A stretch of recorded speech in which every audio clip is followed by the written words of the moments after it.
Hello my dear students, कैसे हो आप सब स्टूडेंट्स। प्रीवियस वीडियो में हमने कंस्ट्रक्शन पढ़ी थी कि कैसे एक ट्रायंगल जो सिमिलर ट्रायंगल, हमने कोई भी एक ट्रायंगल गिवन होगी और उसके सिमिलर हमें एक ट्रायंगल कंस्ट्रक्ट करनी है जिसकी साइड्स इक्वल होंगी in the given scalar factor यानी गिवन रेशियो में। तो उस केस में हमने पढ़ा था कि अगर न्यूमरेटर हमारा डिनोमिनेटर से छोटा हो यानी numerator is less than the denominator, then we have to construct in that method, जो भी हमने प्रीवियस वीडियो में स्टडी किया है। और इस वीडियो में हम देखेंगे कि if numerator is greater than denominator then what we have to do, construct a triangle given to the similar triangle.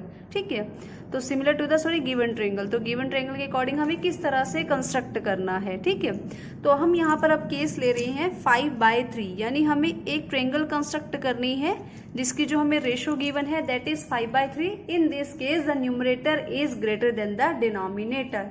तो फर्स्ट ऑफ ऑल जैसे हम करते हैं तो सबसे पहले हमें एक रे ड्रॉ करनी है दैट इज फ्रॉम BX रे हम ड्रे कर सकते हैं making an acute angle with side BC। तो हमें यहाँ पर एक रे ड्रॉ करनी है स्टूडेंट्स कुछ इस तरह से जो BC के साथ एक्यूट एंगल बनाएगी। ठीक है, तो हमने यहाँ पे इसको इस तरह से एक रे ड्रॉ कर दी। राइट, अब हमें दोनों में से ग्रेटर नंबर क्या है 5, तो जो ग्रेटर नंबर है तो हमें उतना ही यहाँ पे क्या करना है, आर्क लगानी है ऑफ इक्वल लेंथ। तो ये फर्स्ट आर्क हो जाएगी, थोड़ा बड़ा करनी है तो बड़ा कर लेते हैं। तो ये first arc, second, third, fourth और ये हो जाएगी फिफ्थ। ठीक है, तो जितनी हमें चाहिए, हमें यहाँ पर ग्रेटर नंबर इज 5 तो हम उतनी आर्क हमने यहाँ पे लगाई। तो let it be B1, B2, B3, B4, B5। अब स्टूडेंट्स हमने क्या किया था, उस केस में जितना जो न्यूमरेटर था उसी के साथ हमने गिवन ट्रायंगल के इस वर्टेक्स को ज्वाइन किया था।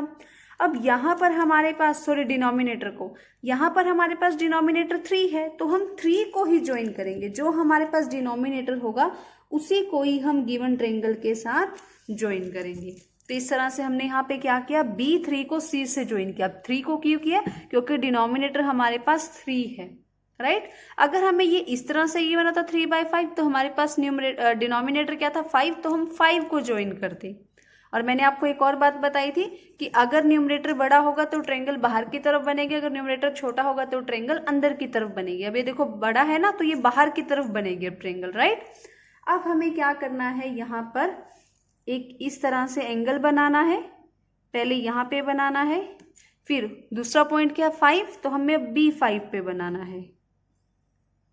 ठीक है, अब इसकी आर्क को मेजर करो, ये कितनी आर्क है, ये इतनी है। ठीक है, तो यहाँ पे इसको इतना ही आप इंटरसेक्ट कर दो इस तरह से। ठीक है, अब यहाँ पर इस लाइन को एक्सटेंड कर दो, आप थोड़ा बढ़ा दो। तो मैं इसको इस तरह से बढ़ा रही हूं।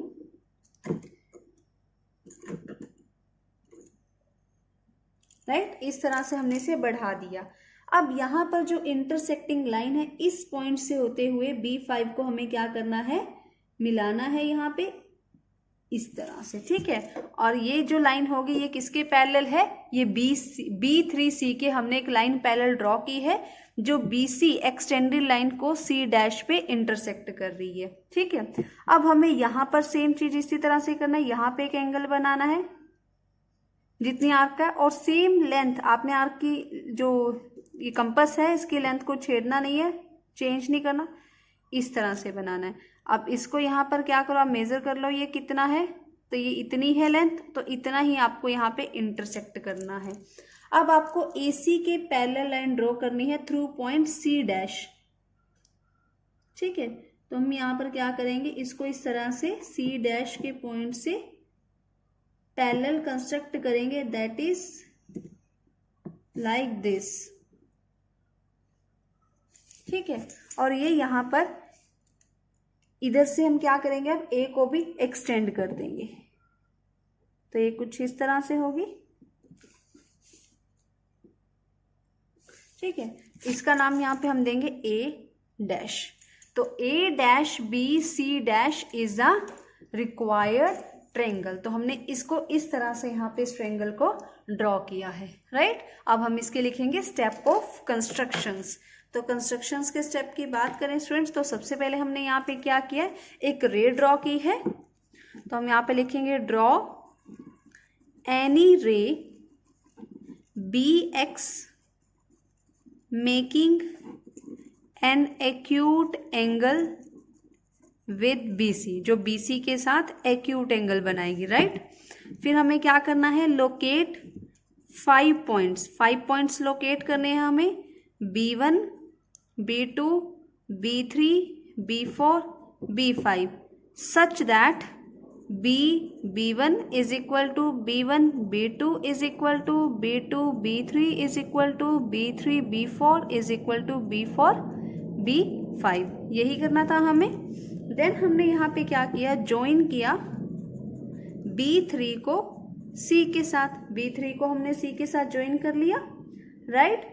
फिर उसी के साथ हमने यहाँ पर and draw a line from point B5 से हमने एक लाइन ड्रॉ की पैरेलल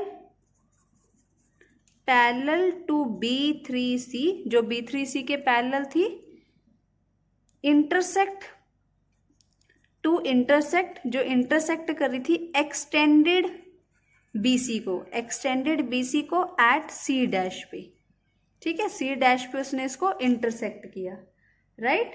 अब हम यहाँ पे क्या लिखेंगे, नेक्स्ट हमने क्या किया, फिर C डैश से हमने एक और लाइन ड्रॉ की parallel to AC, draw a line through C dash parallel to AC के पैरेलल हमने ड्रॉ की C डैश से एक और लाइन, दैट इंटरसेक्ट, जो कि इंटरसेक्ट कर रही थी एक्सटेंडेड AB को, AB जो हमने बढ़ाई थी, एक्सटेंडेड AB को, extended line segment AB at A dash, ठीक है। तो इस तरह से हमें क्या मिली, triangle A dash B C dash is required triangle, इस तरह से हमें यहाँ पर रिक्वायर्ड ट्रायंगल मिली है। अब हम इसकी बात करेंगे स्टूडेंट्स जस्टिफिकेशन की, क्योंकि आपको जो एक्सरसाइज आएगी आपने उसमें एक स्टेप ऑफ कंस्ट्रक्शंस भी लिखने हैं और जस्टिफिकेशन भी देनी है। तो बाय कंस्ट्रक्शन स्टूडेंट्स B3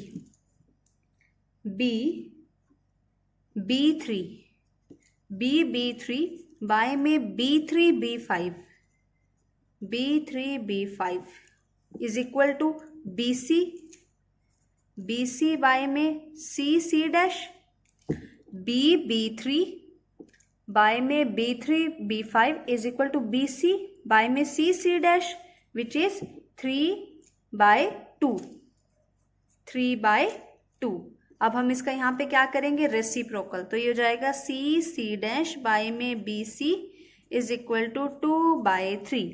अब हम इसके दोनों साइड क्या करेंगे, 1 ऐड करेंगे, तो 1 ऐड करेंगे तो C डैश बाय में BC प्लस 1, 2/3 प्लस 1। अब इसका जब एलसीएम लेंगे तो ये जाएगा C dash plus BC by में BC is equal to 2 plus 3/3। तो C डैश में अगर BC ऐड करोगे तो क्या बन जाएगा, BC डैश, तो BC डैश बाय में BC इज इक्वल टू 5/3। तो ये तो हमारे पास इन दोनों ट्रायंगल के कॉरस्पॉन्डिंग साइड्स हैं। ABC की कॉरस्पॉन्डिंग साइड क्या है, BC, और A डैश BC डैश की कॉरस्पॉन्डिंग साइड क्या है, BC डैश, तो विच इज 5/3। तो बाकी साइड्स भी क्या होंगी स्टूडेंट्स, इसमें होंगी, प्रोपोर्शनली इक्वल होंगी। क्यों होंगी, क्योंकि triangle ABC is similar to triangle A dash BC dash. इस ट्रायंगल के साथ बात की जाए तो AC A dash C dash के पैरेलल है, तो अगर पैरेलल है तो ये वाला एंगल इस एंगल के इक्वल होगा और B एंगल दोनों में कॉमन है, तो बाय एंगल सिमिलैरिटी ये दोनों ट्रायंगल्स क्या होंगी, सिमिलर होंगी। तो यहाँ से क्या हो जाएगा हमारे पास, A डैश B बाय में AB, ठीक है, A डैश B बाय में AB, yes, is equal to A dash C डैश बाय में AC और BC डैश बाय में BC, यानी A डैश B बाय में AB, BC डैश बाय में BC और A dash C dash by में ए सी, ये सभी साइड्स क्या हो जाएंगी 5/3। तो इस तरह से हमने इस क्वेश्चन को कंप्लीट किया। तो मैंने आपको दोनों के स्टूडेंट्स बता दिए कि जब यहाँ पर हमें स्केलर फैक्टर कैसे गिवन होगा, अगर न्यूमरेटर डिनोमिनेटर से छोटा है तो हमें कैसे करना है, और अगर numerator is more than the denominator या ग्रेटर देन द डिनोमिनेटर तो हमें ये वाला मेथड अपनाना है, राइट। तो दोनों ही केसेस मैंने आपको बता दिया कि अगर न्यूमरेटर छोटा होगा तो ट्रायंगल अंदर की तरफ बनेगी, और न्यूमरेटर अगर बड़ा होगा तो ट्रायंगल बाहर की तरफ बनेगी, राइट। और हमें डिनोमिनेटर का रोल प्ले करेगा इसमें मेन। अगर डिनोमिनेटर आपका जो भी गिवन है तो उसको आप गिवन ट्रायंगल के वर्टेक्स से ज्वाइन करोगे, ठीक है। तो यहाँ पर 3 गिवन था तो हमने 3 को यहाँ पे ज्वाइन किया, और जो बचा था पॉइंट उसे बाहर की तरफ ले गए, तो नई ट्रायंगल जो हमारी होगी वो बाहर की तरफ बनेगी, राइट। अगर यही यहाँ पे 3/5 होता तो 5 को हम ज्वाइन कर देते, और बचता 3 तो 3 को हम अंदर की तरफ ज्वाइन कर देते, राइट। तो दिस इज योर कंस्ट्रक्शंस का पार्ट 3, जिसमें हमने दोनों तरह से स्केलर फैक्टर को एग्जाम्पल्स के थ्रू समझ लिया है, ठीक है। तो ये थी आपके स्टूडेंट्स अभी तक का रिक्वायर्ड टॉपिक जो आपको समझना जरूरी था एक्सरसाइज 11.1 कंप्लीट करने के लिए। तो मिलते हैं आपसे नेक्स्ट वीडियो में, जिसमें हम एक्सरसाइज 11.1 को कंप्लीट करेंगे। Till then bye bye, take care, stay connected.